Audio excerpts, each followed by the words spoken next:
Hi, I'm Brian Moran, founder of Government CIO. Welcome to Government CIO Magazine. Hi, I'm Tiffany Barrett with Government CIO Magazine. We're here today with Terry Halverson, Department of the Navy, CIO and 6.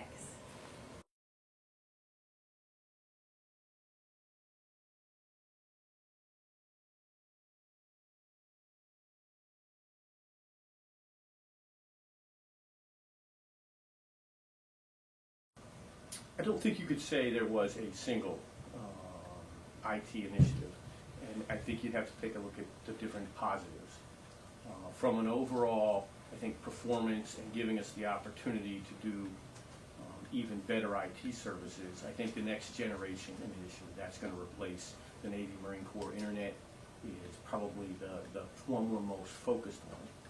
From a financial impact, I think the data center consolidation that the department is embarking on has the most potential to produce the single most savings. If we do that right, I think the department can realize about $1 billion in savings, maybe even a little more, and we'll have more security with that savings because we'll have less to defend in terms of data centers, and probably better service because we'll position them better on the transport highway, so you'll get better responses to the data that you store.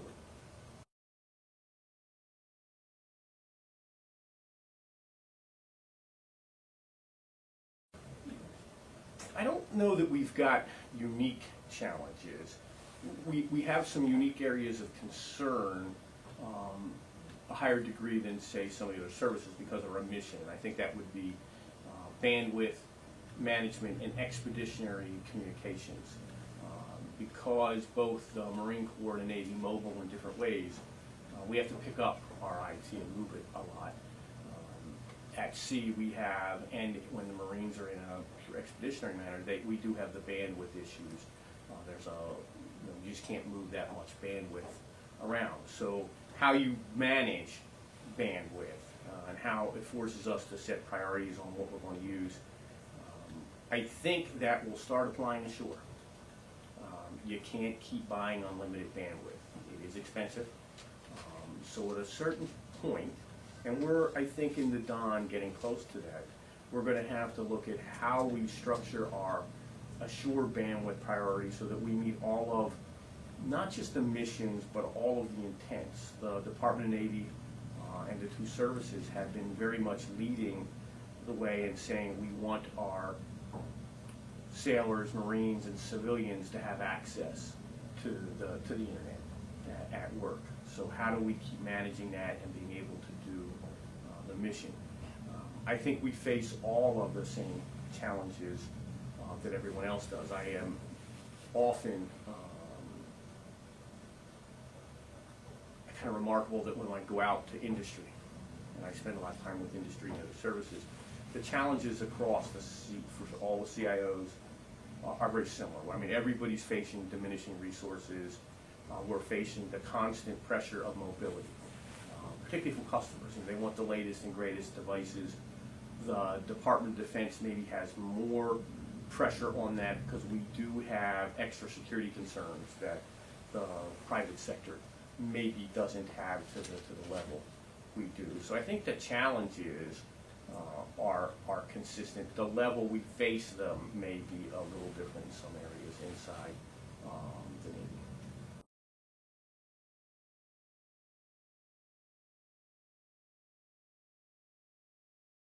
I think get the message right, and I'll say that twice, get the message right. That means you've got to have everybody inside the DON for certain, in some cases even inside DOD, and sometimes even broader than that. You've got to get the industry partners all to understand why is this initiative so important to mission. And that sometimes gets hard because an initiative may not be directly tied to any specific mission. As an example, it's not a secret, the Department of Navy is taking $2 billion over the FIDP out of what we have called business IT systems. A better description may have been we're taking it out of systems that don't directly support warfighter efforts. So sometimes people say, well, how does that impact mission? Well, every dollar that we can take out of non-warfighting systems is a dollar that stays there, that we can get to the warfighter. So I think that's an important point we have to understand. And I think that's true of the IT initiatives in general, making sure people understand it does have a key part in everything we do. It has a key part in even our mission to allow our sailors and Marines to have, similar access that their civilian counterparts do, even when they're deployed at sea, when they're in expedition areas, when they're in Afghanistan. How do we help them get access to IT? And one of the ways we do that is try to keep the cost down, use the latest technology to make sure that they can access the internet and do the things that all of us want to do, banking, shopping, all of that. So I think getting that message out there is one of the reasons we're doing this interview today. How do we get that message so that everybody understands what we're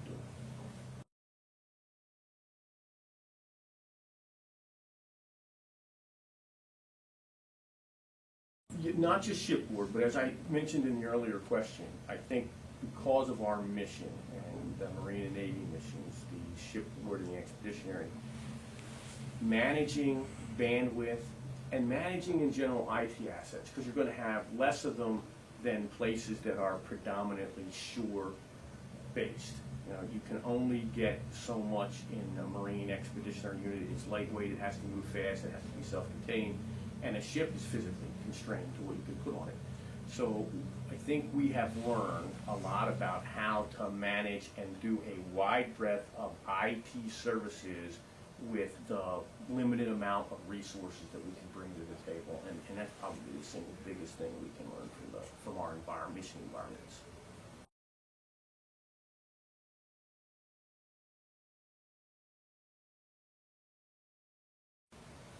Working with DoD, the other services, and I'm going to keep stressing an industry, to discover and identify where we have mutually beneficial opportunities. How can we better support the troops deployed? One of the things that I would say the combatant commanders would ask is that each military department, each service, doesn't bring every time we set up their own separate networks, their own separate unique communication systems.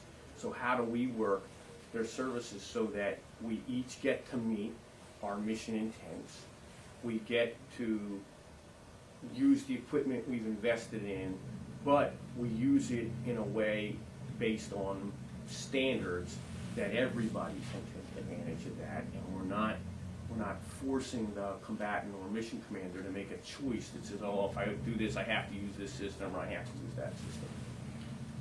I think in the more general IT world, we have got to figure out better ways to partner with industry, and it's going to relate to, I think, another question you're going to talk about later, which is the commoditization of IT, which has happened. How do we really form a partnership with industry in areas, everything from video to licensing of products? So I think we're going to have to change that model. I think the current model of how we buy individual license is not going to port well to the new way we want to do business in the IT world and services.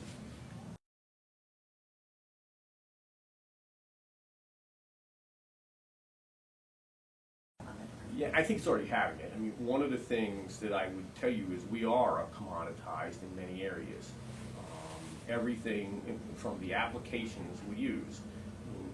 We are a unique business in the Department of Navy and the Department of Defense, but we still have similar business requirements than the private sector does. So I don't think it's by accident that we use similar applications. We use a lot of Microsoft. The private sector uses Microsoft. We use a lot of Oracle. The private sector uses a lot of Oracle. We're buying that because if I buy their products and I can use them without customization, I have dramatically reduced the price. So I think that's one way that commoditization has really helped us. And one of the things that we're looking at, one of our initiatives, is to look at how do we buy applications and licenses differently today so that we can take even further advantage of that. That's another thing we're doing with collaboration with the external and internal. We're looking at, in some cases, how does DoD go out and buy applications and IT services together? As a Navy, Department of Navy, in some cases when we go out and we buy an application, we represent a significant percentage of any single company's business. If you take DoD and you combine that on things that we're already buying and use together, it gives us tremendous leverage in the private sector. Typical business. If I walk into you and I say, okay, I'm a customer and I spend $1 million with you, okay, well, you give me a certain level of attention. But if you've got lots of other customers spending more money, you may give them more attention. If I walk in and I say, hey, I am your single biggest customer and I spend $200 million with you, I probably get a certain level of leverage that other customers will not get. And I think that's how we take advantage of it. The other thing I think commoditization does for us is it increases our speed and agility. Industry, particularly in the business sector, tends to respond faster than, say, the Department of Defense. And I'm talking about business, not warfighting systems. In that case, we can leverage how quickly they change, and it costs us less to change.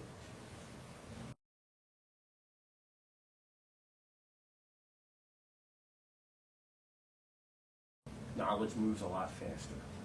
And that's both a good thing and a bad thing. It's like anything. It's a double-edged sword. So while we are taking advantage of social media, I would say, in the way the knowledge moves faster, and sometimes we're taking advantage of it, we might not even know we're taking advantage of it because the sailors and civilians are using it.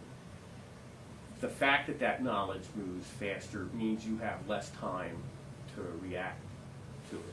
One of the places I would think, and we could ask them, is CHINFO, the office that's sponsoring this interview today. They have to respond sometimes much faster to things because it's out on the social media sites. It moves so fast. Now, from a operational standpoint, that's generally really good because we want to get the data out faster. But how do you control it?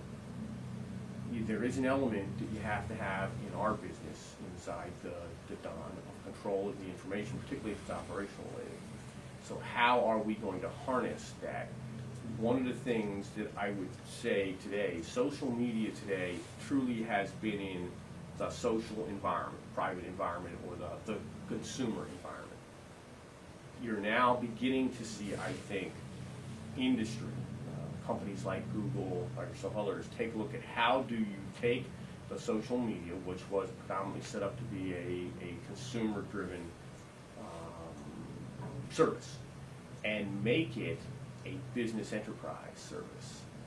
There's some interesting software out now that takes a look at how do you control all the social media sites your company might be involved. I think that's the next step in social media, is how does it move from being more purely a social system, or moving out of the businesses that are sales-oriented. I think sales-oriented businesses have learned how to somewhat use social media to look at what their customers are buying, what their customers want. How do you apply that to maybe more standard businesses? And that will impact the Department of Navy in our business sector too.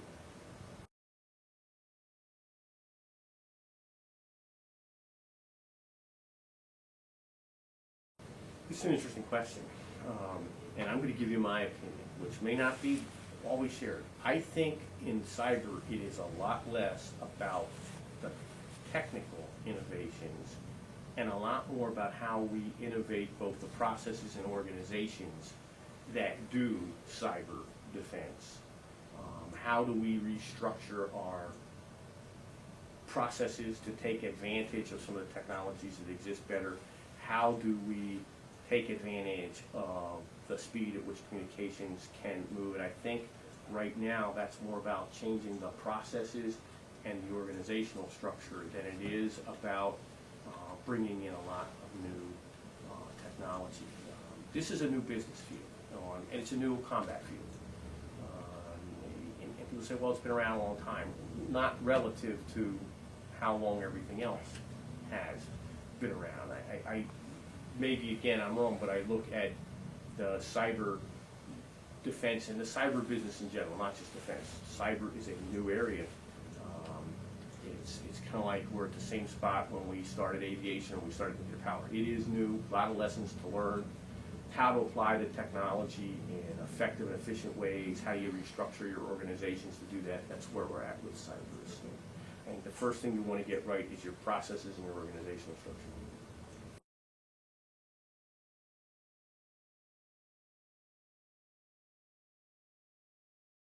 I'm going to say cloud computing, but I want to talk a little bit about that. I don't like the term cloud computing because I think it means different things to different people.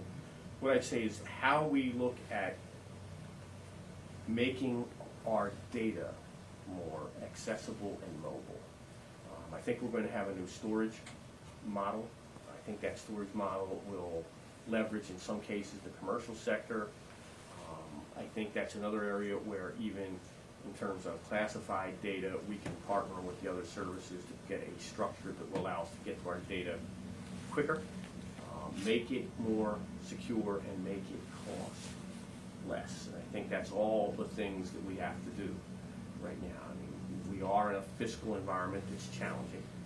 So how do you maintain your mission capabilities or even improve your mission capabilities and spend less money? I think IT is one of those areas that we can do both in. I don't think it is, I don't think it's one of those things that's impossible to do with IT. I really think you can save money, improve the IT services, and improve mission capability in IT if you take advantage of all the things we talked about. And it's not just technology, it is looking at how you train the people, how you change your processes. One of the things that I think we are going to have to adapt to is that we're going to have a little more standardization in IT to get the full benefit of IT. So that may mean that individual processes where they're similar, let's say the financial area, where we've got a lot of processes that are maybe 1 or 2 degrees off of each other. We may have to look and say, hey, to get full advantage of that, change your process. Let's see if we can get the processes closer.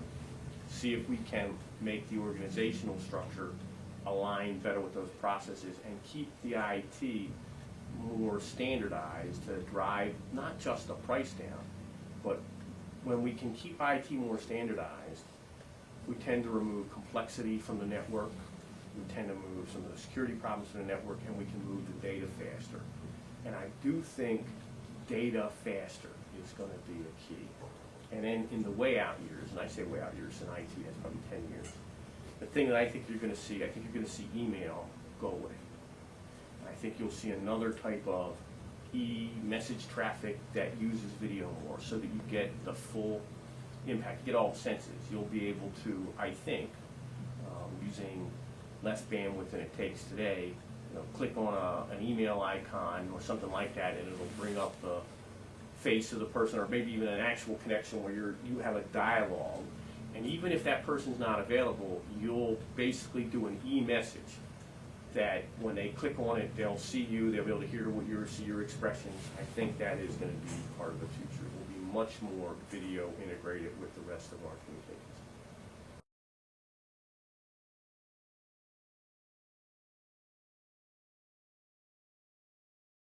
I think it's exciting time to be in IT. I can think of no better time to be a CIO anywhere. It's certainly not boring. You face lots of challenges, and I think that's true, but you also have maybe the single best time to take advantage of all the innovations from process organizations and technology. And if we do it right, what we can deliver is going to be outstanding in terms of services for less cost.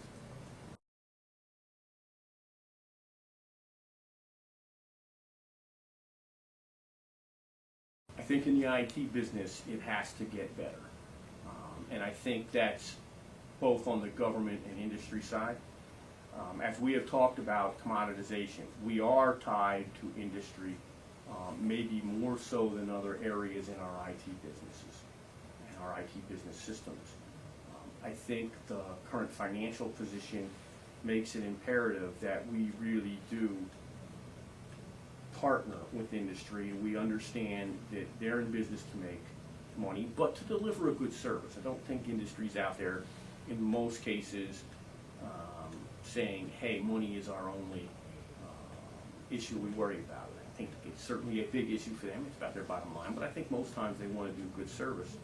I think what we have to be able to do as the government is to better define what we need, what our requirements are, you heard a lot, but also to be able to understand we're going to hold the line on this set of requirements, to work with industry where we can to leverage what would be a commoditized product that maybe answers some of our requirements a little more specifically. An example might be, we'll talk about bandwidth patching. Because I am a commodity buyer, one of the ways I save money on security is that I get the standard patch and I apply that to my shore-based activities. Harder to do that to the Marine Expeditionary and the Navy afloat. So maybe one of the partnership areas is we talk to the industry and say, help us commoditize lean security patches so that I have maybe two types of patches, one that go to a full up bandwidth capable site and another one that goes to less capable that does most of what the patch was intended. How does industry help us not have to customize? And that's a double-edged sword for industry, and I understand that. Customization of a product for the government can certainly be very revenue enhancing for a company. But if we got into a true partnership, maybe to understand selling more volume of that product that answered more of our requirement out of the box might be a good partnership. They'd still make more money, maybe not as much, but they have a better partner in the government moving forward. I think that's just an area we're going to have to look at. I think IT presents some interesting challenges even in the way you buy things. The rate of change in IT is we all know, very fast. It's different from, say, the rate of change you would see if you were buying an aircraft or a ship.